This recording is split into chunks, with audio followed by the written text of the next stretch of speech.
Today we're bringing you a touching tale of love, hope, and second chances. Don't forget to hit that subscribe button so you never miss a moment that moves you. Elena Morales stood motionless before the full-length mirror in the luxury suite of the Langford Hotel, nestled in the heart of Midtown Manhattan. Light glinted off her cascading blonde curls, soft waves brushing her shoulders like spun gold. The crimson evening gown hugged her slender frame, a perfect contrast to her porcelain skin and glacial blue eyes. She adjusted the silver necklace resting at her collarbone, her mother's final gift, and offered herself the faintest smile. It wasn't confidence, it was a whispered hope, a silent attempt to still her racing heart. Tonight marked something sacred, her 33rd birthday and the first wedding anniversary with Nathaniel Cross, a high-profile hedge fund manager who had once swept her into his world of rooftop galas and curated perfection. Elena had spent weeks preparing this evening, believing that, perhaps, love could be rekindled through beauty, intention, and memory. She had given everything she had left to make this night meaningful, sold the only property her late mother had left her in Queens, a patch of land filled with childhood summers and quiet dreams, to buy a gift that said more than words ever could. A limited edition, diamond-encrusted Patek Philippe watch, the same model Nathaniel once admired, then dismissed as needlessly indulgent. It wasn't just a gift, it was a plea wrapped in velvet. Please don't give up on us. The ballroom glowed under crystal chandeliers, alive with laughter, jazz, and champagne. Friends, clients, family, all gathered, but 45 minutes passed and Nathaniel was nowhere in sight. When he finally appeared, time seemed to slow. The sharp scent of whiskey drifted with him, his tie askew, hair tousled, and eyes too bright. He didn't greet anyone. He walked straight to the stage, took the microphone, and offered a smirk that made Elena's stomach twist. "Let's all thank my wife," he said, voice sharp as glass, "for throwing such an extravagant celebration, for a marriage that never should have happened." Elena's breath caught in her throat. "I married her for her design world connections. She married me for the lifestyle." From his blazer, he pulled out a white envelope and tossed it at her feet. "Elena Morales, you've been served. Happy anniversary." The crowd gasped. Glass shattered somewhere. Elena stood frozen, numb. Her clutch slipped from her hand, and the sleek black watch case tumbled across the polished floor. Her crimson gown spilled like wine on wood as her knees gave way. She collapsed, trembling hands covering her tear-soaked face. The dream she had built with trembling hope had just exploded. In front of everyone, Elena remained on the cold wooden floor, her crimson gown pooling around her like the echo of humiliation. The faces around her blurred through the veil of tears. Someone called her name, someone left the room, but she couldn't hear them clearly anymore. It felt like the world was drifting past, and she no longer belonged to it. Then, a hand touched her shoulder. Not in pity, not in haste, just a steady, gentle presence. "Elena?" His voice was warm, low. When she looked up, her tear-soaked blue eyes met the deep brown gaze of a stranger. Kneeling beside her in the hush of the crowd, "I'm Julian Carter," he said softly. "A mutual acquaintance invited me tonight, but I couldn't stay silent after what I just witnessed." Elena couldn't speak. Julian offered her a pristine white handkerchief. No one deserves to be treated like that, especially not someone who clearly put their whole heart into something. There was no condescension in his voice, no performance, just quiet sincerity, and it sliced through the numbness in her chest. She reached for the handkerchief with trembling fingers, pressing it to her damp cheek. The spotlight still glared. The whispers continued. But in that instant, the world narrowed to her and Julian. He didn't rush. He didn't touch her again. He just stayed. "You didn't collapse," he murmured, his gaze holding hers. "You just stood up, in a different way." Elena didn't know who this man was, or why he had appeared in her moment of ruin. But for the first time in what felt like a year, she didn't feel entirely shattered. 2 weeks had passed since the night Elena Morales had been publicly shattered. On the surface, she seemed composed, but inside everything was still broken in quiet pieces. She hadn't signed the divorce papers, not because she was hoping, but because signing them felt like admitting she'd lost everything: love, trust, and the land her mother left behind. In her small Soho studio, she buried herself in half-finished design projects, avoiding social events and well-meaning invitations. Only Imogen, her closest friend since college, had the nerve to show up unannounced. "You're not letting anyone in," Imogen teased, nodding at the business card lying dead center on the table, Julian Carter's. Elena said nothing, but that night, her phone lit up with a message from an unknown number. "The Met is hosting an arts education gala tomorrow. I saw your name on the guest list. I hope you'll come. The world deserves your light, even when you feel in shadow." Julian. Despite herself, she went. Wearing a simple navy dress, hair pinned up, she stayed near the quiet Renaissance sculpture alcove, trying to blend into the shadows. That voice again, warm and steady. "Bonini is breathtaking, isn't he?" Julian stood beside her. Though his eyes weren't on the sculpture, they were on her. "We pretending this is a coincidence?" Elena asked, the corner of her mouth lifting slightly. Julian smiled back, sincere. "No, I hoped you'd come." They walked to the rooftop garden. Beneath the artificial stars of the city skyline, Julian pulled out a small box. Inside lay a delicate gold compass pendant. "When I was a kid, nothing stayed the same, but the compass always pointed north. Even when I couldn't see the stars, I trusted the direction. Just like I trust what I saw in you, even if you don't see it yet." Elena brushed her fingers across the compass, moved by the weight of his words. "I'm not asking you to love me," Julian said quietly. "I'm asking for the chance to walk beside you. No pressure." Elena nodded. Maybe, in this chaotic world, a compass like that was exactly what she needed. Elena and Julian's connection didn't start with fiery passion or dramatic declarations. It began with respect, with silence, with quiet meetings, each one a small stone placed carefully in the foundation of something real. Their first date was dinner at a tiny Italian spot in West Village. Julian didn't choose flash or flair. He chose soft lights, a quiet corner, and listened to Elena talk about design, like every word she spoke was something precious.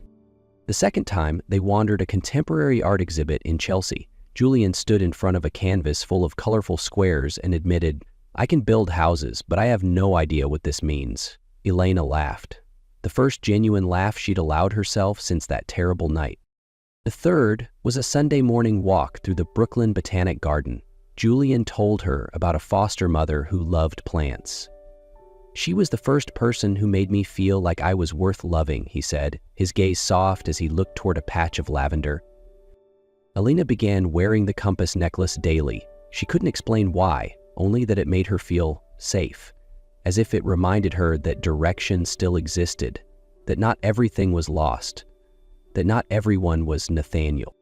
That evening, after a simple meal Julian had cooked himself, burning the first batch of bread in the process, he placed dessert on the table and looked at her. No rush, no pressure. "May I kiss you?" he asked. Elena nodded. And in that gentle kiss, she didn't feel claimed. She felt seen, carefully, tenderly, as if, piece by piece, her heart was relearning how to beat for itself again. That evening in her quiet studio, Elena sat at her desk. The legal documents from her attorney lay open in front of her. One sentence made her pause. "Mr. Cross requests recognition of shared ownership of a Patek Philippe watch, purchased during the marriage. Due to its high value, he considers it marital property." Elena let out a short laugh, not from amusement, but from weary recognition. The watch. The gift she once believed might mend a cracked marriage. She had sold the only piece of land her mother left her to buy it, a limited edition, diamond-encrusted timepiece. The same model Nathaniel once glanced at in a boutique, chuckling, "Beautiful, but too expensive." She had stayed quiet when she signed the sale papers, when the developer dismissed the old oak tree where her mother's ashes were scattered as just another tree, when she sold her past and her hopes in exchange for a love she thought could be saved. And then, at the anniversary party, Nathaniel destroyed it all. Publicly, the watch box had fallen from her purse like a final punctuation mark. Now he wanted to claim it back as property. as if none of it had ever meant anything, as if the sacrifice came from nowhere. Julian stepped in, seeing her holding the document. "News from the lawyer?" he asked. Elena nodded and placed the papers down. "He wants the watch," she said. Her tone was strangely calm. Julian said nothing, waiting. "But I don't care about the watch anymore," she continued. "What I gave up, I can't get back. But what I gained? Self-respect, boundaries, the ability to say no, is worth more than anything I ever lost." Nathaniel appeared late Friday afternoon. No call, no warning. He simply stood in the lobby of Elena's studio, hands in pockets, eyes scanning the room full of sketches and sunlight. "Elena," he said, in that familiar low tone. "We need to talk." Elena looked up from her desk, unsurprised. She'd known this day would come, the day he couldn't stand being ignored any longer. "Do you have an appointment?" she asked, her voice so calm it startled even her. Nathaniel smirked, stepping in, expensive shoes tapping softly on the hardwood floor. "About the watch and the assets, we can handle this privately. I don't want to go to court." Elena rose to her feet. No yelling, no trembling, just quiet strength and unwavering eye contact. "You don't want court," she echoed, "but you had no problem ripping me apart in public." Nathaniel opened his mouth, but she lifted a hand. "Don't bother. I'm not the woman in the red dress anymore." She opened a drawer, pulled out a black velvet box, and placed it on the table. "Here's the watch," she said, placing the velvet box on the table. "It cost me my mother's land. It almost cost me my dignity." He reached out, but she laid her hand over the box first. "But if you take it now, Nathaniel, you're not claiming property, you're stealing closure. And I've already buried that." She slid the box toward him and turned away. "The exit's in the back." The door clicked shut behind him with a finality that echoed louder than any fight. And in that moment, Elena knew. She didn't need to beat him with words or wealth. She had already won by choosing herself.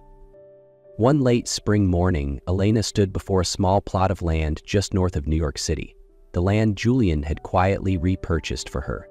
It had once belonged to her mother. It was the land she had sold to buy a watch for someone unworthy. But now, under soft sunlight and the sound of distant birdsong, Elena didn't think of loss, only of return. Julian appeared beside her, holding 2 cups of coffee. "I used to think I'd never know where home was," he said, handing her one. "But you've always been the one direction I've never questioned." Elena smiled, fingers brushing the compass pendant at her throat, the same compass Julian had given her that night at the gala, when she hadn't yet believed she deserved to be loved again. "I used to think a compass only pointed backward," she murmured. "But no, it led me forward." Julian said nothing. He just took her hand and held it tight. In a few weeks, they would begin building a small house here. Not grand, but theirs. A place for lavender, sketches, and chapters yet unwritten. Elena no longer wore her old ring. She no longer kept the watch box. The things that had once chained her to her past had been let go. She hadn't needed someone to save her. She'd needed someone patient enough to walk beside her. And she had found him. She turned to Julian. "I think your compass worked," she said.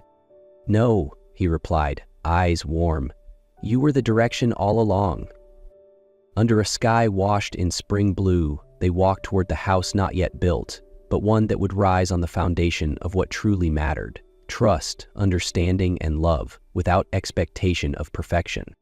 1 year later, their wedding took place right at the newly built cottage. Not a grand estate, but a space filled with lavender, warm wood, and natural light. On the stone patio, linen-draped tables stood adorned with wild daisies and flickering glass candles. She stepped out from the front door. Her blonde hair was softly pinned with a small lavender bloom, the flower her mother had once loved. Her dress, simple and made from whisper-light organza, floated gently over the stone path with every step. Julian waited at the end of the aisle in a slate-gray suit, calm and radiant, but it was his gaze that made everything perfect. The way he looked at her, as if seeing something sacred for the very first time. There was no officiant, no formal vows, just the two of them, hands clasped, speaking from the heart before their loved ones. "Elena," Julian said, voice thick with emotion, "I've loved you from the moment I saw you rise, when the world expected you to break. I don't want perfect. I want real. I want you." She looked at him, tears shimmering but unshed. "Julian, you didn't come to fix me. You came to remind me I was never broken, and since you walked into my life, I've never feared the dark again." Applause erupted as they kissed for the first time as husband and wife. Behind them was the field. Before them, a whole life waiting to unfold. That night, their reception was filled with laughter, wine, and stories of second chances. Imogen gave a toast, calling Julian the man who could read the blueprints of a woman's heart, drawing warm laughter from the crowd. When the stars blanketed the sky, Elena slipped off her wedding shoes and walked barefoot into the garden. Julian followed, wrapping his coat around her shoulders. "I still think of my mother every day," she whispered. "She's here," he replied, pointing to the sky, "and she's proud." She rested her head against him, eyes closing as night breezes danced through the branches. And as Julian took her hand and led her back home, she knew this wasn't an ending. It was a beginning of a new story, of a love big enough not to need perfection, only truth.